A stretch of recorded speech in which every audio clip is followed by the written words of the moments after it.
Rottweiler Vlogs, episode 123. Mizzo Mack back with some more dope content. This time we got my man Max and his two dogs, an American Bully and a Pitbull Terrier. This is a dope episode. Make sure you guys tune in and watch it in its entirety. And don't forget to like, share, and subscribe. And oh yeah, stay tuned for the Akbar Force documentary that's dropping next weekend. I appreciate each and every one of you. Peace.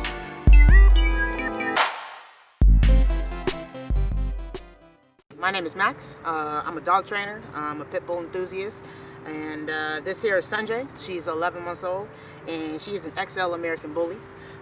So there's 4 different classifications. So there is the pocket, and then there is the classic, and then there's the standard, and then the XL.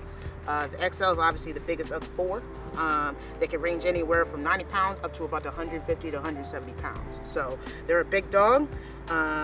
They're just like another regular pit bull. I mean, they're sweet, they're loving, they're good with everybody, but you got to work with them. You know, you got to definitely do some training with them. And, you know, just proper socialization, same thing like a Rottweiler. You know, proper socialization is key for good behavior. So the biggest things with these guys is just socialize. You know, they're good dogs, absolutely good dogs. You just got to know what you're doing. I grew up here in Atlanta, so I went to school down at Montgomery Elementary, and my first dog experience, we had a golden retriever. His name was Buster. Biggest thing about the family is we moved in this really nice neighborhood, and I said, Mom, I want to get me a pit bull, I want a Rottweiler. She said, nah, we're not going to have that, but we're going to get a dog. So biggest thing with him was he was a good dog. I mean, absolutely lovely, absolutely gorgeous, good dog. Then after that, we got into a black lab, good dog. Did really well with the house and all that stuff. And my first experience with a pit bull wasn't till I was about maybe 18, 19, somewhere around there. And just being able to help out with the shelters and stuff like that, just to be able to walk some dogs. Biggest thing in the world was that no one was going to walk the pits. They said that they were uncontrollable and they're not walkable and you can't work with them and stuff like that. I find that highly, obviously not true. And the biggest things with these guys is you just got to let them know who is boss. It's not about being alpha. You don't have to be mean to them. You don't have to be cruel to them. You just got to let these guys know what's going to be good and then also what's going to be bad behavior, if that makes sense.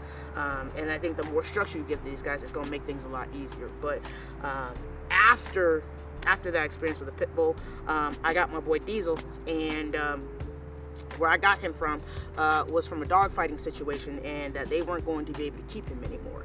And it was either I take him that day or they're actually going to put him down 48 hours from then. So I took him, and we started working with him and found out he's definitely got some issues with fighting with other dogs. But you know, 8 years later, at this point, I mean, he can go to daycare now. He's earned his Canine Good Citizen 4 times, and he's also been a therapy dog for Pet Partners Incorporated. So he's done a really, really good job with that. And that's kind of my plans with this one right here, is to be able to get into some more therapy work. I think a lot of people need it, and I think a lot of people need to be able to see just kind of what these guys can do. And they are very, very sweet, and they're very affectionate, but they're big. So I think the biggest thing with these guys is give them a certain job, but a certain job that's going to work for them. So I think the more you give them something to do, it's going to make things a lot easier. So therapy work is great for that, of where they get to be with people, love on people, touch on people. But it's for a good reason, and you definitely have to have some obedience with that. So I think a lot of my experience with all dogs is great, but I think my experience with the pits and the Rotts has been a lot better, just because I've never had a bad experience with them. I know a lot of people have, and I know there's a lot of bad stigma about both breeds that are out there, but I've never had a bad experience with a Rottweiler or a Pitbull. First thing I started was Dunwoody Animal Hospital, and what I did over there was I bathed dogs, and then after that I helped get big dogs on the table so the doctor could be able to do an exam. So that was my first job ever, be able to work with dogs. Second job was I volunteered for the Connecticut Humane Society. I lived up there for a little while, and the biggest thing they said they needed help with was to be able to walk some dogs. And so I came in and just started walking the dogs. But again, with the Pitbull stamina out there, a lot of people just had issues with being able just to take the breed out. So for me, it was never a problem, it was never an issue. I was just able to walk with them, talk with them, and all that good stuff. And then from there, it just kind of built. I went to school, I went to college and all that good stuff. I didn't do any dog training, but I got back into dogs after I graduated school. So I got a job and I worked for a doggy daycare center. So a lot of my experience comes from that place of being able to learn, be with dogs. And I mean, you put me in a room with 20 to 50 dogs by myself, I'm good. But you put me in a room full of 10 to 15 people, it doesn't work out so well for me. So dogs have always been my passion, even since I was younger. They've always been my passion. And then I think the biggest thing with the bigger breeds, the stronger breeds, the Rottweilers, the Connie Corsos, Pit Bulls, anything you want to name, they've just needed someone to be a voice for them. They've needed someone to just be there for them.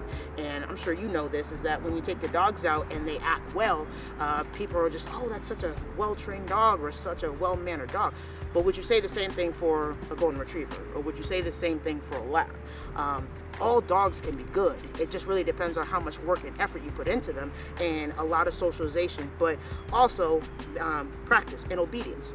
Obedience is so important, because you can take your dog everywhere, but if you just take your dog everywhere and let them just see people and visit with people, the biggest thing they know is that they can control the leash, they can tell people where they're gonna go and who they can and cannot meet. So for me, socialization is key, but obedience is just as part of that, because you can't have one without the other. You need both to make sure that you can have a well-successful dog. Walk me through your day-to-day operation with your board and train facility, Okay. your training and stuff like that, and what you do. Absolutely. So usually I start right at 8 a.m. and I'm already working my board and train. So what that means is I have dogs that are going to be boarded at the facility and that we're going to do some training with them. The longest amount of time that they're allowed to stay there is about 30 days. So that way we can work on some core behaviors, seeing what's going on with the dog, and seeing what type of triggers affect the dog. Every dog has a trigger. Every dog has something that they like. Every dog has something that they want. It's the job of a trainer to be able to find out what those things are. It could be a ball, it could be food, it could be playing with other dogs, it could be anything. You just have to find out what those things are. So after I work with the board and trains for a while, I also do appointments. So what that means is that people are going to come in independently with their dogs and they want me to be able to work with them. So I also do that as well. And then I also teach group classes. So the group classes works on dog socialization, but making sure that dogs are able to pay attention, listen, and do what they want to do with their owner. So then that way, building a good relationship with the dog is key for me. I know there's a lot of trainers that are out here that talk about a dog has to be obedient and a dog has to do what they're supposed to do, and there's a lot of that is about management and good stuff. I'm all about having a good relationship with my dog. I want to be able to take my dog out anywhere and have a good time.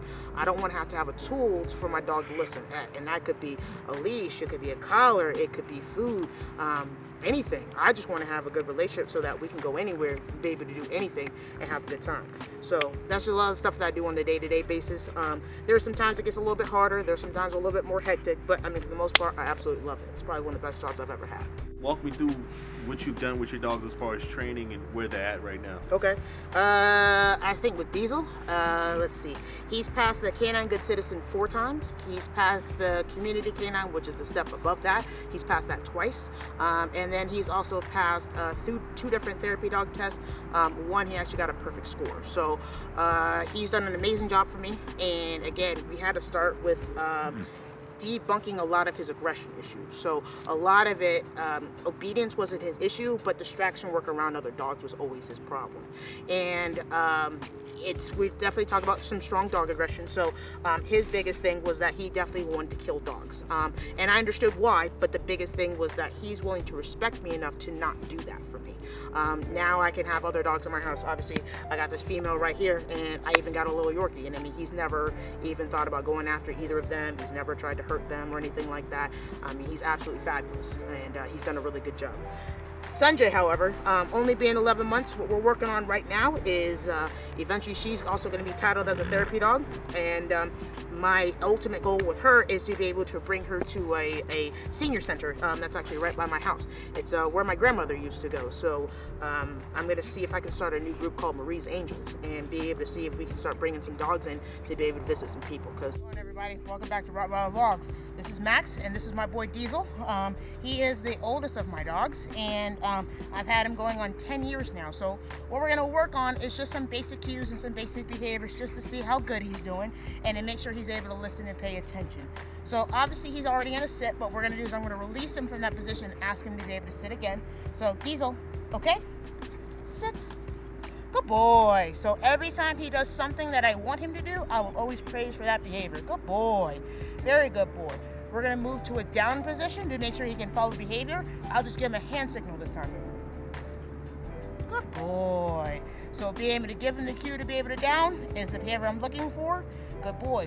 Now, just because he's holding his position, my body language doesn't mean go anywhere. The only way he's allowed to go somewhere is when I release him from the position. So when I say, okay, let's go. Good boy. Back into position. So good listening and paying attention. So obviously we've already talked about something that the dog wants. This is the number one thing that Diesel wants more than life itself, is that he loves a ball. So there's nothing wrong with that, but I can start adding in some different behaviors to be able to get some things that I want from him. So one good way to even work on loose leash walking is actually without a leash, because I want to see he's able to walk with me and doing things I want him to do. Let's just see how good he does. Let's go. Good. Let's go. Good boy. Let's go. Good boy. Let's go. Good boy. Good boy. Not bad. Not bad. So now what I'll do is I'll see if I can recall him to me, and let's see how he does with that. So leaving him in that position. Eagle here. Full frontal position is what I'm looking for. So obviously I want him to be able to face me. When he can face me, I can then interact with him and be able to do some different things with him. Now let's work on a retrieve. Let's see how he does. Let's go. Sit. Good boy. Around. Go get it. Good boy. Diesel here. Let's go. Good boy. Get it. Get it. Get it. Bring it here. Bring it here. Bring it here. Good. Out. Good. Sit. Good. So he's got a strong retrieve, which means he loves to get the ball. He loves to get the ball. There's nothing wrong with that, but he actually loves it a little too much. So what I want to do, I want to bring him down just a little bit to make sure he's listening and paying attention and not just being overly obsessed with the ball. Down. So for not being able to do the down like I asked him to, and then be able to tell him a good boy for going back in that position. Biggest thing for me, I never yell at my dog. So I never yell down or sit. Just sit or down. We're in a big open field. No matter what, he should still be able to listen and pay attention with behavior. Good boy. One more retrieve. Let's go. Good boy. Get that ball. Good boy. Good boy. Good boy. Out. Good. So one thing with the pit bulls that I think a lot of people need to understand is that, yeah, they got a lot of drive, but actually bringing a lot of that drive down. So if you saw, he wasn't letting go of the ball, so I just let him know with the collar, hey, I asked for that ball. Biggest thing for me, I don't repeat behaviors. If I've asked him to do something, he needs to then do it. Down. Good boy. So now we see how much he loves the ball. I don't want him to touch the ball anymore. Leave it. Let's go. Good boy. Good. Let's go. Sit. Good. Let's go. Good boy. Leave it. Let's go. Sit. Good boy. Let's go. Good. Down. Good. So I know how much he loves this, but I should have full control before I do anything with him because of how animated he gets, of how much he loves the ball. There's nothing wrong with loving the ball as much as he does, but I just want to bring him down a peg. One last time. Are you ready? Okay, let's go. Right here. That's a good boy, D. That's a good boy. Drop. Thank you. Good boy. Sit. We're not sitting. Good boy. Good boy. And down. So what we're going to do now is hopefully she's going to earn her Canine Good Citizen within the next 3 to maybe 6 months. And what that is just a 10-part step test that just says that your dog can be good in public, that they can leave other dogs alone, they can leave food alone, they can walk while on a leash. And that's usually my first goal with any of my dogs, is that because of the breeds that I have, obviously, people are going to be scared and people are going to have a certain way about how they feel. My goal with my dogs is that you can feel however way you want to feel, but they're not going to respond to your fear, or they're not going to respond to your anxiety. So that way people can feel however they want to feel, but then when they realize my dogs aren't going to do anything to you or your children or your other dogs, it makes things a lot easier for them to be able to want to come up and pet them. And be able to interact with them. So with Sanjay now, being able to work on her Canine Good Citizen is going to be our next step, and then after that, more therapy work and maybe some bite work. We'll see.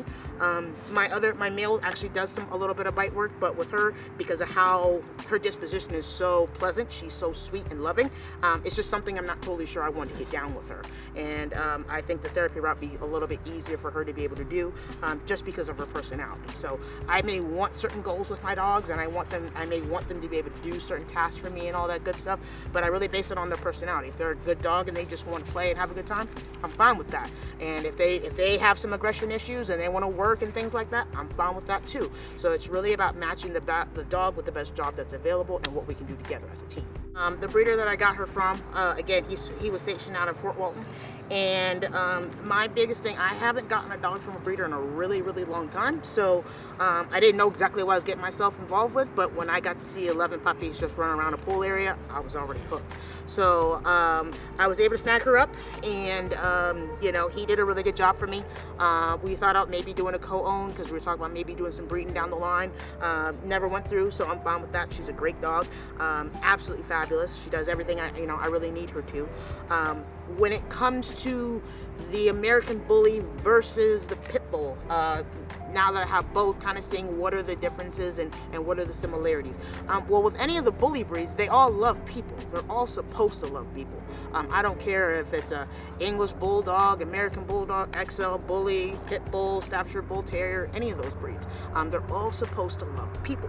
My male, he has a lot more drive. He has a lot more drive to work.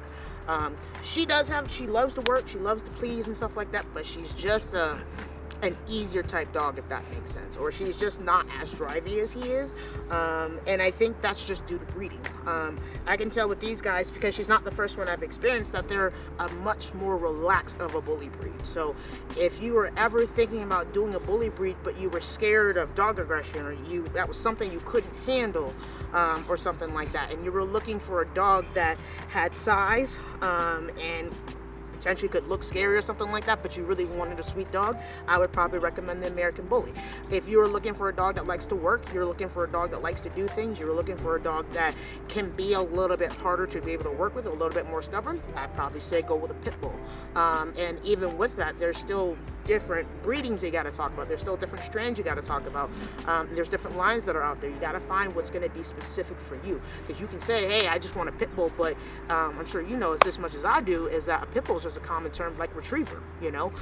People have what they want and people know what they're looking for. So there's purebred bully breeds that are out there, and a pit bull is just a common term for any bully breed when we don't know what they are. Versus American Pit Bull Terrier is a purebred of dog, just like you have American Staffordshire Terrier, Staffordshire Bull Terrier, all the English Terrier. All these dogs come from the same lineage, but they're now used for different purposes. Another difference between the American Bully versus the Pit Bull is that this is much more of a designer breed. So this is a much newer type dog, and the things that I just see is that they're amazing, they're good. It depends on what you're looking for breeding wise. If you like a large type dog, this all day long. If you're looking for a dog that's a little bit smaller, but a dog that can work and a dog can do amazing things, head over to the Pitbull. The Pitbull is your number one, Rottweiler is your number two. Yes, sir. And I'm pretty sure a lot of my viewers are going to be like, it's going to sting a little bit. Just a little bit. Rottweiler's their number one. All my viewers, shout out to all, everybody watching Rottweiler Vlogs. But talk to me the differences that you see, and what do you like about the Rottweiler? Oh, man, what do you not like about the Rottweiler? Rottweiler, the number reason why it's my number two breed is because the Rottweiler can do anything you ask them to. A Rottweiler is like the perfect home security, but the perfect companion, the perfect dog that you can just take anywhere. Now, the question is why I don't have a Rottweiler right now is because this breed just tends to work with me a little bit better. I'm definitely going to get me a Rottweiler. Plan is now to just be able to buy a house because I already got 3 dogs and I'm not trying to have a 4th one right now. So once I get a house together and I got everything going on, plan is definitely be able to get me a Rottweiler. And I mean, they're just an amazing breed. They're just a really, really good dog. I see where the bad stigma comes from because I think one thing we don't talk about is Rottweiler owners. I think Rottweiler as a breed, they're amazing. They're a great breed of dog. However, I don't see too many of them. I see them for classes and things like that, and especially for puppies. But I don't see a lot of people that continues to do a lot of obedience with these guys. And that's just my own personal experience. I know a lot of trainers that are out there, they definitely got a different story. So I think one thing about these dogs is that because these dogs can do everything, I like to see them in more sports other than bite work or other than IPO or some things like that, because they can do almost any job that you put them to. I just think that we need to get more people to get involved with the breed, but the right people, if that makes sense, and the right people that want to see these dogs flourish and thrive and do well, not someone that just wants just a protection dog or just a dog to leave in the back of the house or something like that. They can do so much more than that, and I think the biggest thing is getting the right people with the right dogs. Let's talk about Mac for a second. The day you brought Mac into the store, I was just like, whoa, whose dog is this? And they said this belonged to a dude named Mike Mongo. So I had to look him up, had to see what he was all about, and I mean, you're the real deal, and so was he.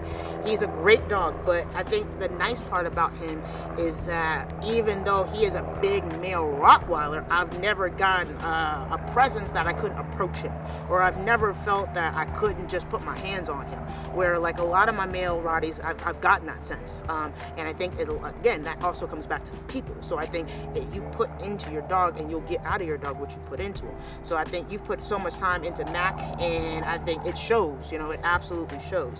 I love Rottweiler Vlogs. I think Rottweiler Vlogs is amazing. But I also think that, it was a great chance to be able to show what everybody can do with their dogs. But honestly, the African American community has a hard time dealing with dogs. So the fact that I was able to see something like that and just be able to see good people having good dogs and just to be able to talk about their experiences with the dogs was absolutely amazing for me, because we don't have a lot in our community that talks about dealing with dogs, or we don't have the same availability. So I think the more you're able to put out great content for these guys, and at this point, I don't care if it's a Rottweiler, Chihuahua, or Golden Retriever. If we're putting out good dogs and good quality, I think that's so amazing. And I thank you for everything you've done with these guys. It's because you've shown them in a different light that, a lot of people haven't seen them, or the people that have seen them, they've all had Rottweilers, So I think to be able to show what Rottweilers can do on the internet right here, right now, all you got to do is click a name.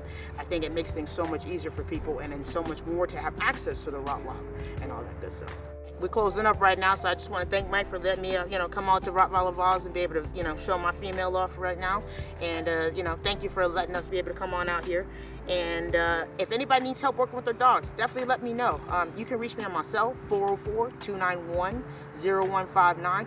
Text is probably the best way to call me because I'm usually around barking dogs and all that good stuff. So if you need me for anything, please let me know.